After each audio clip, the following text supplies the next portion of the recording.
আমাদের স্টুডেন্টদের সবচেয়ে বড় ডিস্ট্রাকশন কি জানো? Mobile phone. অ্যাকচুয়ালি মোবাইল ফোনটা সমস্যা না।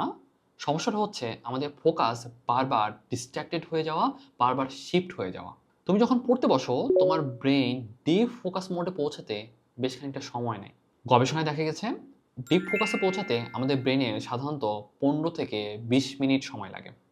এখন তুমি যদি প্রতি 5 মিনিট পর পর ফোন চালাও বা একটা নোটিফিকেশান আসছে, সেই নোটিফিকেশান দেখার জন্যে তুমি যদি আবার ফোন হাতে নাও, তাহলে তোমার সেই ডিপ স্টেটে পৌঁছানো কোনোভাবে পসিবলই হবে না।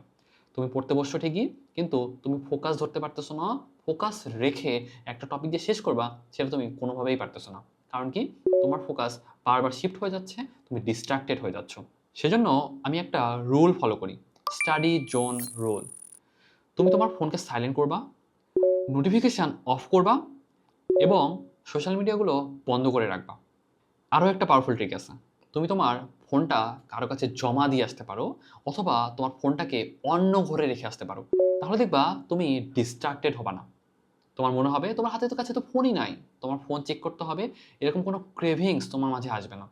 মাঝে মধ্যে যদি এসেও যায়, তোমার মনে হবে ফোন তো অন্য ঘরে, আমি আবার আনবো, সেখান থেকে ফোন চাপবো, এর থেকে বেটার যে আমি পড়াশোনা করতে থাকি। তুমি যদি এই ফোন চালানোর পিছনে একটা হিন্ড্রেন্স বা একটা যদি ডিফিকাল্টি সেট করতে পারো, যে আমি এখন ফোন ইউজ করব না, আমাকে অন্য ঘর থেকে ফোন আনতে হবে, আনলক করতে হবে, তারপর আমি ফোন চালাতে পারবো, তাহলে দেখবা তোমার ব্রেইন মনে করবে যে না থাক, এখন পড়াশোনা করাটাই বেটার। তাই পড়তে বসলে একটা প্রপার এনভায়রনমেন্ট মেনটেন করো, যা যা লাগে সেগুলো নিয়ে একসাথে পড়তে বসো, কী কী পড়তে চাও সেগুলো নোট ডাউন করে রাখো, ফোনটাকে অন্য করে রেখে আসো।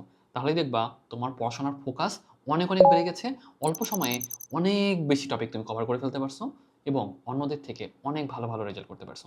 So thank you everyone. আসসালামু আলাইকুম।